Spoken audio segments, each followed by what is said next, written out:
Bom dia, bom dia, bom dia! Graça e paz do Senhor Jesus seja com todos nós. Uma ótima segunda-feira para todos. Hoje é dia 27 de setembro de 2021. Não queria te avisar, não, mas o mês de setembro já está acabando e o ano de 2021 também já está acabando, tá bom? Não queria avisar, não, mas já está acabando. Brincadeiras à parte. Uma ótima semana para você, uma ótima segunda-feira para todos nós. Deus nos abençoe aí nessa segunda-feira preciosa. E vamos, nessa segunda-feira, fazer o nosso devocional junto.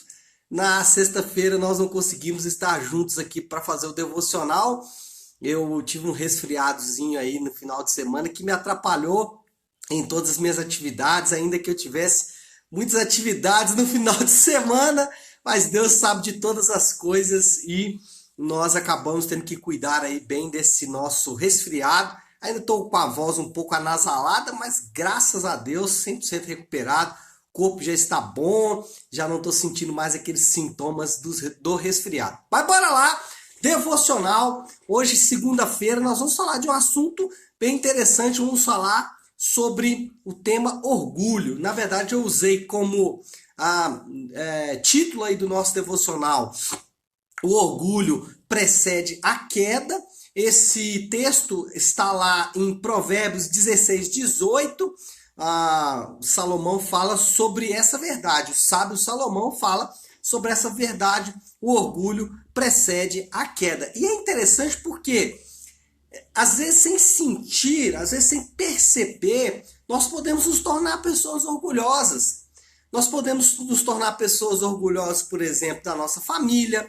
Nós podemos nos tornar orgulhosos do dom que nós temos, da igreja que frequentamos. Podemos nos tornar orgulhosos da espiritualidade que temos. Enfim, sem perceber, nós podemos nos tornar orgulhosos e o próprio Salomão disse: o orgulho precede a queda. Então vai ser sobre isso que a gente vai falar, dentro, obviamente, de um contexto. Né? Não estou tirando esse assunto aqui da minha cabeça. Estou extraindo aqui do texto bíblico, porque nessa última parte aqui, nessa terceira parte da profecia de Jeremias, ele reservou, ou o autor aí do livro de Jeremias, não o autor, mas o compilador, né, aquele que selecionou os textos aí de Jeremias, ele optou em deixar essa terceira parte, essa última parte, para uma espécie de resumo ou compilação mesmo de todas as sentenças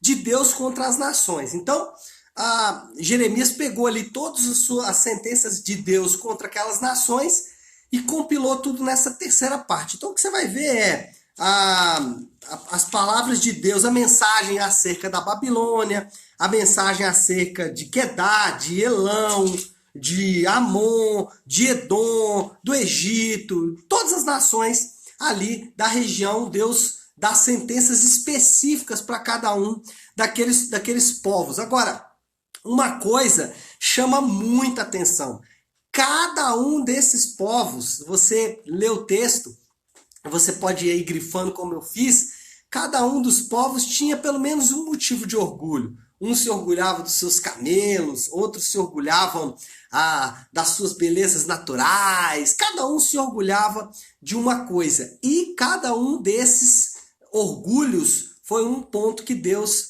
atacou. Inclusive o povo de Deus, a nação de Israel e a nação de Judá, o povo de Deus, as duas nações, Israel, Judá, Reino do Norte e Reino do Sul, eles também se orgulhavam. Olha só que interessante. Sabe de que eles se orgulhavam? Eles se orgulhavam de ser o povo escolhido de Deus. Eles pensavam o seguinte: não, nós somos o povo escolhido de Deus, nada pode nos destruir. O orgulho deles não estava no fato de que eles eram o povo escolhido de Deus. E aí eu aprendo que o dom não pode se transformar em um Deus. Então preste atenção que isso é muito importante. Um dom não pode se transformar em um Deus, ele não pode se transformar em motivo de orgulho. Às vezes, as pessoas acham que porque tem um determinado dom, isso significa que está tudo certo. Desculpe. Esses contratempos vão acontecer porque a gargantinha não está respondendo tão bem quanto a gente pensa, né? Mas enfim, às vezes nós achamos que porque temos um dom que Deus nos deu, isso já nos dá um salvo-conduto, um salvo-guardo. E isso não pode se transformar em um Deus para nós. O dom que Deus te deu, o talento que Deus te deu, a capacidade que Deus te deu, ela é um presente de Deus, ela é algo que Deus te capacitou, algo precioso que Deus colocou na sua vida, mas não se orgulhe disso. Lembre-se que isso só está na sua vida por causa da graça. Paulo, lá em Corinto, para a cidade de Corinto, como a gente tem estudado primeiros Coríntios, Paulo fala muito isso para aquele povo. Fala, olha, não se orgulhem, orgulhem-se apenas do Senhor. Por quê? Porque exatamente achar que porque está dando tudo certo, achar que tá tudo ok, que Deus está te abençoando, que você está tudo certo com Deus. O contrário também é verdade. Se por um lado achar que porque eu tenho um dom, tá tudo certo com Deus, que era o que a nação de Israel fazia, o contrário também é verdade. Achar que alguma coisa está dando errado simplesmente porque Deus está com raiva de mim, também é infantilizar as ações de Deus. É subestimar as ações de Deus. Deus, ele age no momento bom e no momento ruim.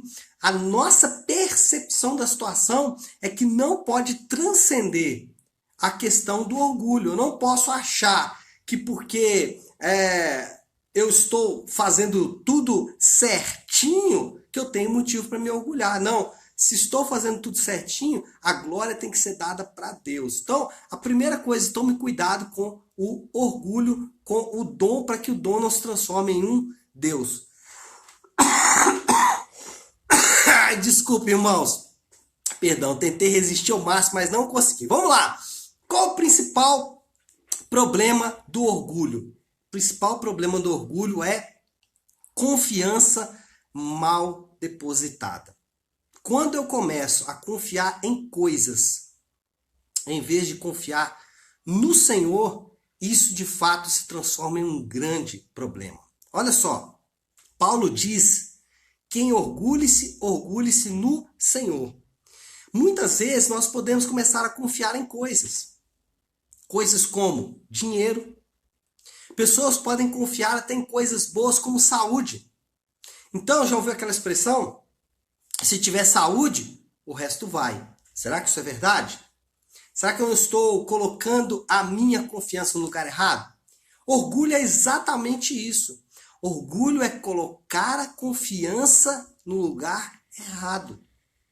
Pessoas que confiam, por exemplo, na família. E família é uma coisa linda. Eu tenho uma família abençoada. Queria ter mais ainda, queria ampliar mais ainda a minha família, mas eu tenho uma família abençoada. Contudo, isso não pode ser motivo de orgulho para mim. Eu não posso começar a confiar nisso. Porque o orgulho é confiança mal depositada.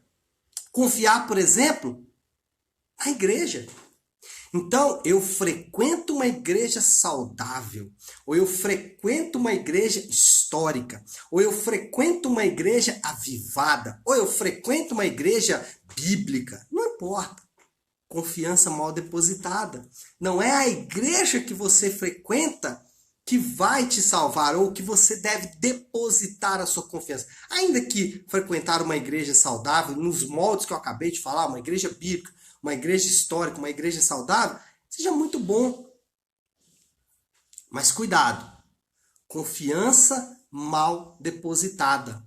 Agora, e as pessoas que confiam na própria espiritualidade? Colocam a sua confiança, depositam a sua confiança na sua espiritualidade. Então eles pensam o seguinte: se eu buscar muito a Deus, e olha só, detalhe, buscar a Deus é bom, nós sabemos. Mas lembra que eu falei anteriormente que o dom não pode se transformar em Deus? Buscar a Deus é bom, mas isso não pode se transformar em Deus. Às vezes, a busca por Deus se torna mais importante do que o próprio Deus. Às vezes, querer Deus, desejar Deus, se torna mais importante do que o próprio Deus. E isso é um grande problema, porque isso é confiança mal depositada. Confiança colocada no lugar errado. Confiança colocada no lugar errado. Então, como nós podemos vencer o orgulho?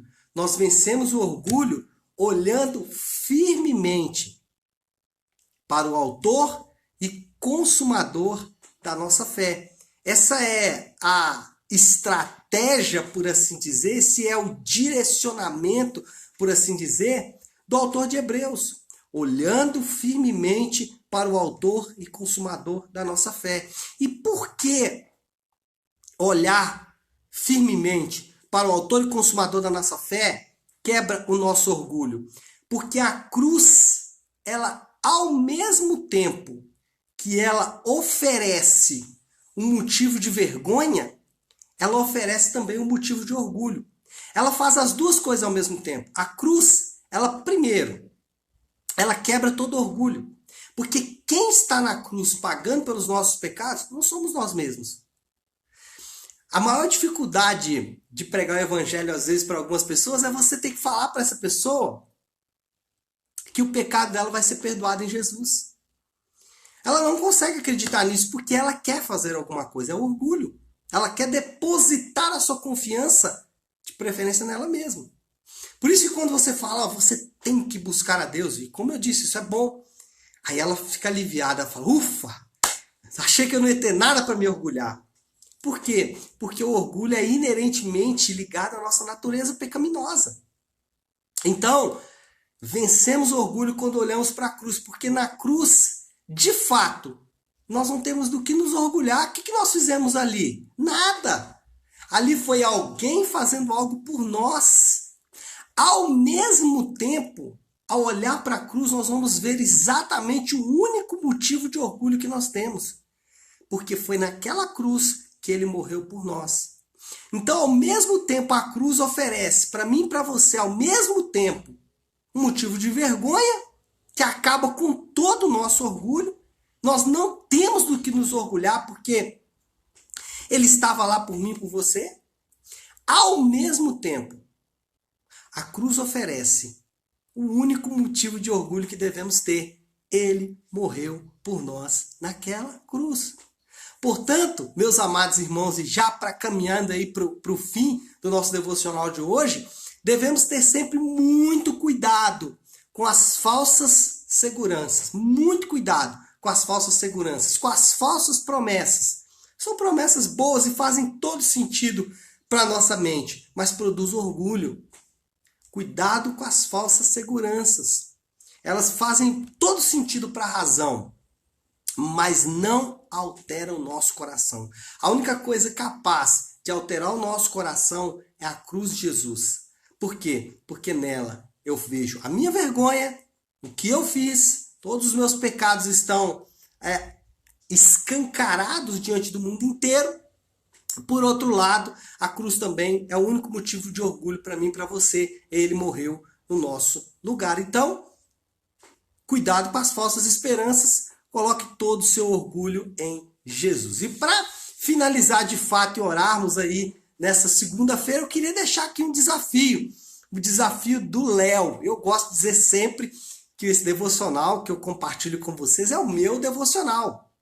Então, Deus está trabalhando em mim em primeiro lugar. Eu estou compartilhando com vocês uma pequena pétala ou uma pequena pepita de ouro daquilo que Deus me deu hoje de manhã em sua palavra.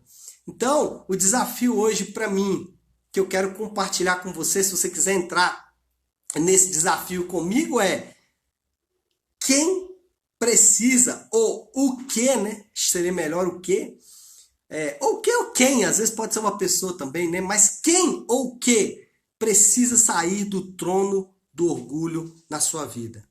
Quem ou que nesta manhã precisa sair do trono do orgulho na sua vida e na minha vida? Então, é importante você identificar isso, suas falsas seguranças, para que você possa realmente se ver livre disso, ou começar a limpar a sua vida disso. Talvez vamos ter que conviver com esse mal chamado orgulho, porque a nossa natureza pecaminosa, ela gosta de ter alguma coisa para se orgulhar, mas o exercício fica aí. Olhe sempre para o autor e consumador da nossa fé. Tá certo? Vamos orar, pessoal? Vamos orar? Então, como eu gosto de fazer toda segunda-feira e também nas sextas-feiras, eu gosto de começar a semana fazendo a oração do Pai Nosso, a oração que o Senhor nos ensinou. Então, se você puder agora, pare aí um instante aquilo que você está fazendo e vamos juntos buscar a Deus em oração, orando a oração que o Senhor nos ensinou, a oração do Pai Nosso. Oremos assim. Pai nosso que estás nos céus, santificado seja o teu nome. Venha o teu reino, seja feita a tua vontade, assim na terra como no céu. Dá-nos hoje o nosso pão de cada dia. Perdoa as nossas dívidas, assim como perdoamos aos nossos devedores. E não nos deixes cair em tentação, mas livra-nos do mal. Porque teu é o reino, o poder e a glória para sempre. Amém, amém e amém. Amém, pessoal? Bom, então é isso. Espero que essa palavra tenha falado ao seu coração. Vamos lá para uma segunda-feira abençoada, para uma semana na presença do Senhor. Que Deus te abençoe. Ótima segunda-feira e ótima semana para todos.